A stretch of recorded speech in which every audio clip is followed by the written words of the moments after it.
I'm hoping that I'm uploading this for Tisha B'Av. There's something I wanted to speak to you about. For me, it's Erev Tisha B'Av now.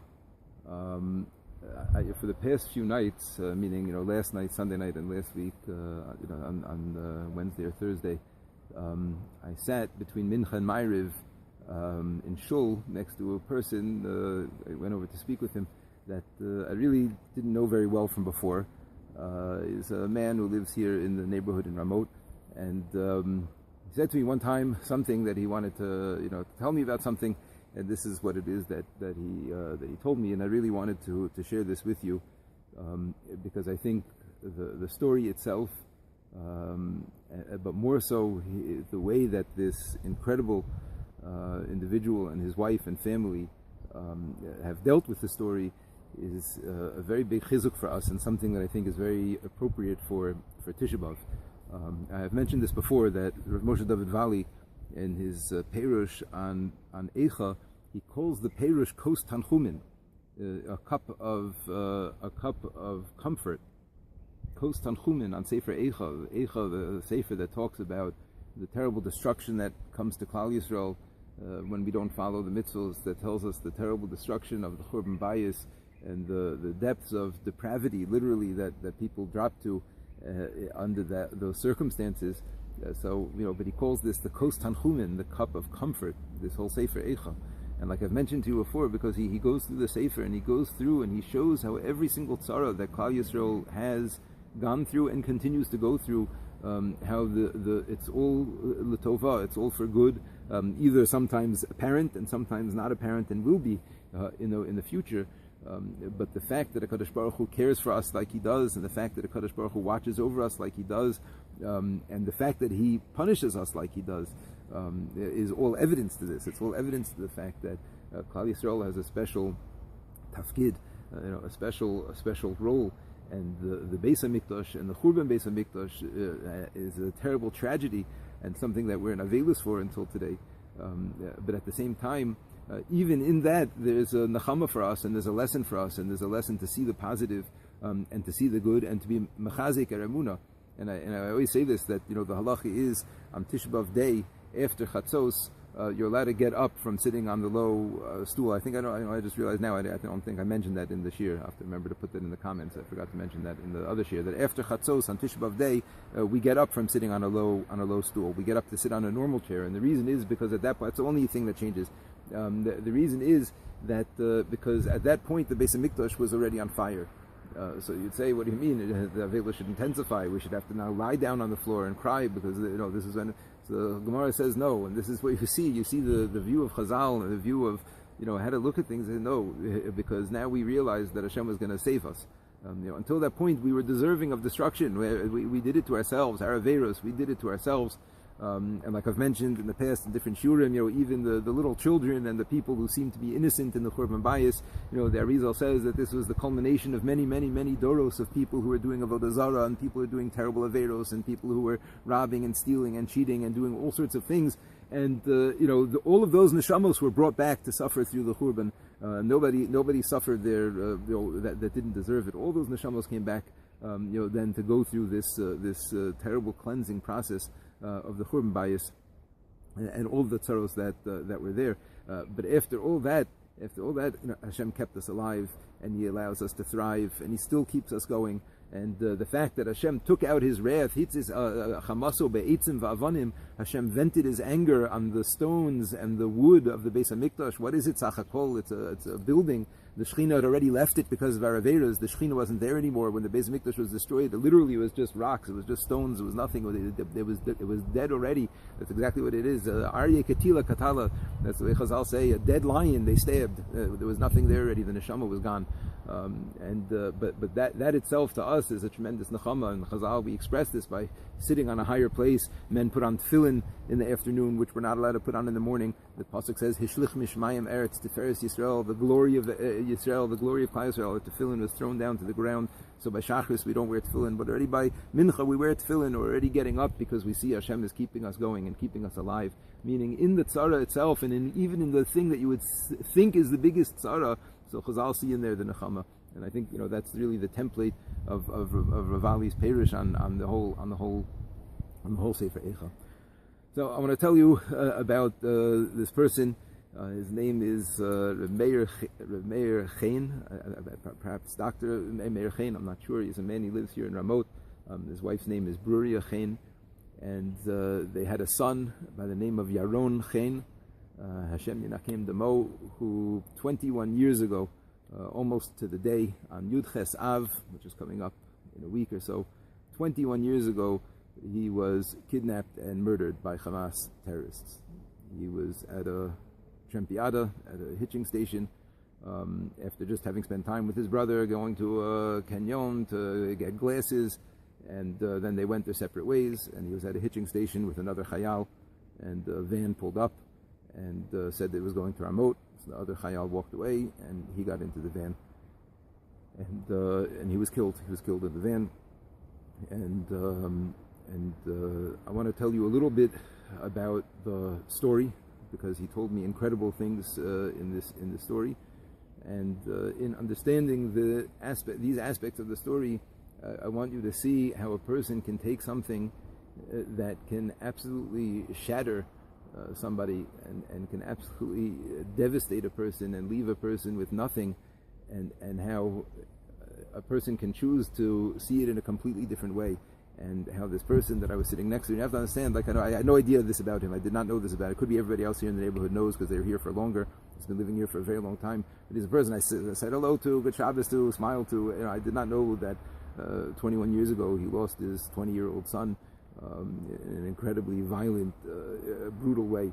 And that obviously every single thing that you hear on the news, and obviously the recent events and the kidnappings, obviously brings it all back every time. And I had no idea. I had no idea I was speaking with this person all along. And the whole time I was sitting there next to him, I was saying to myself, I can't believe it, that I'm sitting next to a person who went through something that everybody said, what could be worse to go through? What could be more imaginable than, the tsar of these families now that are still dealing with the loss of their 3 boys.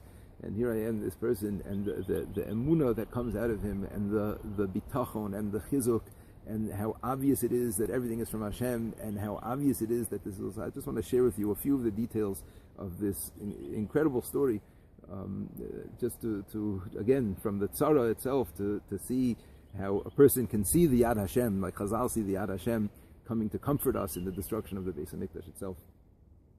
So it starts with him as a young boy. This person was an incredible person. He brought to show me a scrapbook of things that they saved from his bar mitzvah. So he's 13 years old, and other kids are writing about him in like the scrapbook, like the bar mitzvah bracha book, and everyone writes in their brachos to the bar mitzvah boy. He was called Hatzadik. They called him Hatzadik. Kid after kid wrote the Yaron Hatzadik, and some of them just called him Hatzadik. His nickname was Hatzadik. A boy wrote that. I saw written in in magic marker in 3 different colors, 3 different sections, extolling him. Af pam l'lashon hara lo shamata. This is what another 13-year-old boy says about him. To do Torah and mitzvos, you taught me. Torah mitzvos lasotam limadata. You taught me how to do them. Lashon hara af pam lo shamata. You imagine such a 13-year-old boy. His father told me that at 15, 16 years old, he would come home from school sometimes. He went to regular high school. He went actually, you can't really see it from here, but he davened at Bnei Akiva, which is right. I can see it from where I am. Regular, Mamlachti Dati high school. And he said he used to come home sometimes, and he used to sit in his room and he used to cry. His mother used to hear him crying in his room. She didn't know what's happening. Is there a problem in school? And he said, no, everything's okay. So after Tkuf of this happening, not every day, but from time to time, so his father went in, mother, and said, Yaron, what's going on? And his father told me this. He said, he, after a long time, didn't want to tell him. He said he feels that he wants to just be close to Hashem, and there's so many things that get in the way. He wants to just daven with kavana, and there's so many things that distract him and get in the way. And his father tells him, look, we're all people, we're all humans. Like, father thought he was but then, he said he realizes, a lot of these things only in retrospect you piece together, and you realize, we were dealing with a neshama that was extraordinarily special. And with that in mind, they have taken the entire event, and I'll tell you some of the aspects of it, and said to themselves, Hashem gave us a bracha of having in our life an incredibly high and incredibly powerful neshama that had an obviously incredibly powerful tikkun to do here in this world, and they see it as a zchus. They see it as a zchus what they went through, and I'll tell you a few of the things that they see. So the story is like this: he was waiting on a Thursday night. He was waiting for a hitch, like I mentioned. There were two chayalim there, and a van pulled up with three people inside.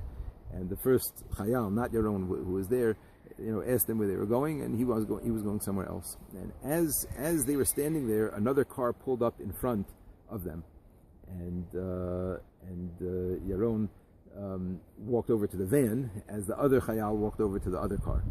So the van pulled away with Yaron inside of it, heading towards Ramot, they told him, and behind it the other car pulled away. So the woman who was driving the car, and as well as the other person sitting next to her, saw the following events of what happened. So they saw within seconds of the van pulling away, it was obvious that Yaron realized that he had gotten into a kidnapping situation. And they said immediately they saw a fight break out in the van. Immediately they saw the van start shaking and moving this way and that way, and they saw all sorts of things, and they realized that there was a serious situation going on. This was before cell phones. So this woman chased this car, a woman and another young chayal, another 19-year-old person, I don't know if he had a gun or not. They chased this car all the way towards Ramallah for a long time, chasing and honking and flashing and all trying to get attention. When the car turned off and went into Ramallah, so they didn't follow them in, and they went and they got to the police, and of course there was a bulletin put out. The next morning they found the car burned with Yaron's body inside, and he had been shot twice in the head. So they caught the three terrorists. They caught the three people that did this, and got the whole story from them. They were very proud of it. So I wanted to share with you a few things that he shared with me. Three things. Number one, after Shiva, they started going through Yaron's drawers in his room, and they opened up a drawer, and there were just different pieces of paper there, and they noticed there was one bar mitzvah, like mazel tov. He showed it to me. He has all the stuff in the scrapbook. He showed me the paper. There was one mazel tov, written on a piece of graph paper, not even a card, nothing special. It just said mazel tov li'Yaron hayakar alev hatzlach, and then it was signed a name, two people's name. It said Yossi v'Aliza Chen, Yossi v'Aliza Mizrahi. That's it. So they looked in the drawer and they see there's this paper there, and they can't believe it. No other papers, no other cards. He told me there's nothing else there from his bar mitzvah. His bar mitzvah was 7.5 years earlier. He was 21.5 years old when this happened. There was nothing else in the drawer from his bar mitzvah except for this piece of paper. So who are these people? Who was Yossi and Eliza Mizrahi? So several years earlier, this person, Yossi Mizrahi, had worked with the father, Meir Chen, this person who I'm speaking with. They had worked together, so he invited him and his wife to the son's bar mitzvah, and they came to the bar mitzvah. They were there, and they obviously gave him a gift, and they wrote a piece of paper. And for some reason, this piece of paper, again, mamish a scrap of paper, not a card, had been sitting in this drawer for 7.5 years. Eliza Mizrahi is the woman who was in the car behind them, in the tramp, in the hitch. Meaning, Eliza Mizrahi is the woman who happened to be there, who followed these Arabs, who was responsible for the fact that he probably wasn't abducted and held as a captive, who was responsible for the fact that the parents within hours knew of the fate of their son and didn't have to live like many other people in terrible tsar for years, not knowing where their son is and not knowing that if he's dead, if he's alive, is he being tortured, and they considered a tremendous bracha to be able to know, and they only knew this because of this woman, Eliza Mizrahi. They felt it was unbelievable that Hashem Mamish sent this person into their life with planting a siman 7.5 years earlier, that this was a person who was supposed to fulfill an important tafkid, that this boy kept around. Of all the gifts, of all the people, do you realize it's just a co-worker of his father and that man's wife? I had a bar mitzvah also. I couldn't tell you where a single one of my cars were when I was 20 years old. And they sold this clear from Min Hashemayim. And then he showed me the newspaper clipping, in the newspaper that spoke about this woman and the heroic act that she did in following, this person. And he clipped out the newspaper, and he said he only realized years later on the other side of the newspaper, was an article nebuch about another soldier that had still been missing at that time for years, for 4 years. And he said he just saw, he saw the terrible tsar of the situation he's in, but the rachamim within the din, the rachamim within the situation that Hashem was showing him that, there's a reason for things that are going on here that maybe we don't know, but I'm helping you. I'm helping you as much as I can, for what needs to get done. Number two, he said when the boy was in Hesder, he was in the Hesder program learning in Yeshiva Har Etzion. They said they brought back his Sfarim from the yeshiva and brought them back to the family. And one of his sisters, one of Yaron sisters, picked up the Sefer, and it was a Chumash Vayikra with Perish Ha'imek Davar from the Netziv. And she opened it up to a page that there was a piece of paper, like holding the page, a paper, flopped out. So first of all, father looked at the page that it was open to, and it was the page of the Sreifa of the Bas Kohen, the page that dealt the halachos and chumash that deal with the halacha of a Bas Kohen, a daughter of a Kohen who is mezana, who has an extramarital affair, and the halacha is that she dies, she has a chayv misa b'sreifa, okay, with burnings. Now, he showed me a newspaper article that after they caught the terrorists, after they caught these people, and they interrogated them, and they asked them what happened, he showed me a newspaper article that explained the death. Now, I apologize if this is graphic and upsetting, and it is graphic and upsetting, but he is a very powerful point over here that he wants to make. So it said like this: a fight began in the car. He started fighting with them in the car, and they started beating him in the car, and then they sprayed him with some sort of a gas or a spray that that knocked him out. And then they shot him twice in the head, and then they left his body in the car when they burned it. So he showed this to me. And he tells me, there's a very well-known chazal that says that even though the 4 misos of Beis Din, the 4 ways of Beis Din carrying out capital punishment were not batal, are batal. No, Beis Din doesn't do it anymore. But the ways of them, a person dying, are not batal. And a person skila, a person who is chayiv skila, so that person will fall down. And will get crushed, right? That's the house skila. And a person who is chayiv chenek of being strangled, so that person will drown or suffocate in some way. And a person who is chayiv hereg, a person who is chayiv being killed with the sword, so that person will be stabbed in some sort of way.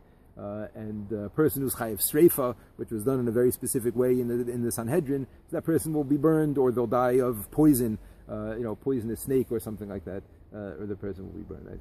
Now, again, you have to understand this idea that it's maybe hard for us to appreciate or for one to understand. But for a person to undergo Daled Misos Beis Din, for a person to undergo all the forms of the Misa of Beis Din is considered to be an extraordinarily high-level kapara.